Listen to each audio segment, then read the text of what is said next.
Hello friends, કેમ છો બધા? તમારી પોતાની ચેનલ નિશા પટેલ ગુજરાતીમાં તમારું સ્વાગત છે અને હું છું નિશા. આજે આપણે કાચી કેરીમાંથી મુરબો કે અચાર ચટણી કંઈ પણ નથી બનાવતા ફ્રેન્ડ્સ. આપણે બાળકોની ફેવરિટ એવી કાચી કેરીની જેલી બનાવીશું. મેં આને થોડી અલગ રીતથી બનાવી છે, તો વિડીયોને લાસ્ટ સુધી જરૂરથી જોજો. તો આ એક કાચી કેરી મેં ધોઈને સાફ કરીને લઈ લીધી હતી અને એની છાલ કાઢીને આપણે આ રીતે મોટા મોટા ટુકડા કરી લેશું. આપણે આને મિક્સરમાં પીસવાનું છે ફ્રેન્ડ્સ, તો તમે ટુકડા નાના મોટા કંઈ પણ પ્રકારના કરી શકો છો. તો આ રીતે કેરીને આપણે કાપી લીધી છે અને મિક્સરના નાના જારમાં કેરી એડ કરી દીધી છે.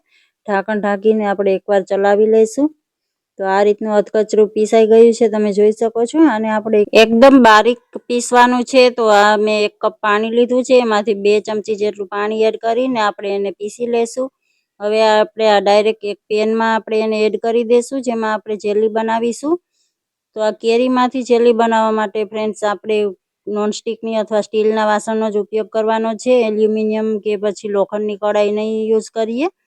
હવે આમાં મેં 2 ચમચી ખાંડ એડ કરી છે અને 1 ચમચી મેં કોર્નફ્લોર એડ કર્યો છે. બધું પહેલાં મિક્સ કરી લેશું આપણે. ગેસ પર હજી ગેસ ચાલુ નથી કર્યો આપણે. ફ્રેન્ડ્સ, આ જેલી બનાવવામાં શું પ્રોબ્લેમ આવી હતી, શું કેટલું આપણે એડ કરવું, એ બધું મેં તમારી સાથે શેર કર્યું છે, જેથી કરીને તમારી ઘરે તમે જેલી બનાવો ત્યારે પરફેક્ટ બને પહેલી જ વારમાં. આ રીતે આપણે ખાંડ આમાં ઓગાળી લીધી છે. કોર્નફ્લોર સારી રીતે મિક્સ થઈ ગયો છે.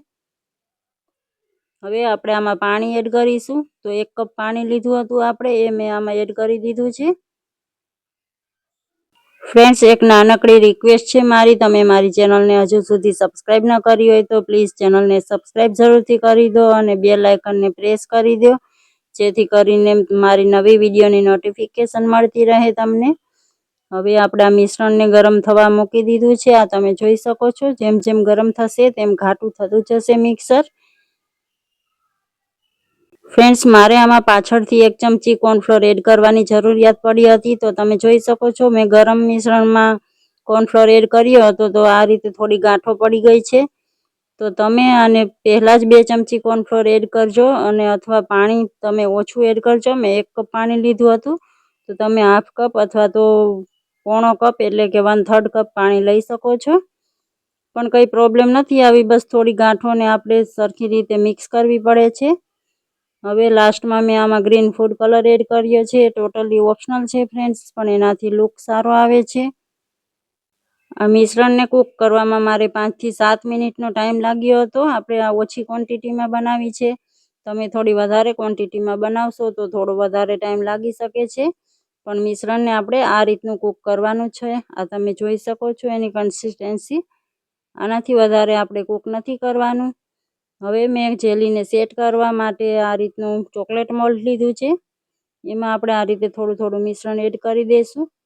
આ મિશ્રણ જેમ ઠંડુ થશે એમ વધારે ઘટ્ટ થઈ જશે ફ્રેન્ડ્સ. ઉપરથી આ રીતે એક્સ્ટ્રા હટાવી લઈશું અને આપણે આને ફ્રીજમાં પણ તમે સેટ કરવા માટે રાખી શકો છો. રૂમ ટેમ્પરેચર પણ ફ્રેન્ડ્સ 1 કલાક રાખવાથી સારી રીતે સેટ થઈ જશે. તો આ રીતે જેલીને મેં સેટ કરી દીધી છે. તમે આને સિમ્પલ પ્લેટમાં આપણે સેટ કરીને તમે એને ચોક ઓર પીસમાં પણ કાપી શકો છો. તમારા મનપસંદ શેપમાં જેલીને બનાવી શકો છો. પણ આ રીતના થોડા આકર્ષક આકારમાં આપણે બનાવીએ તો બાળકોને બહુ પસંદ આવતી હોય છે.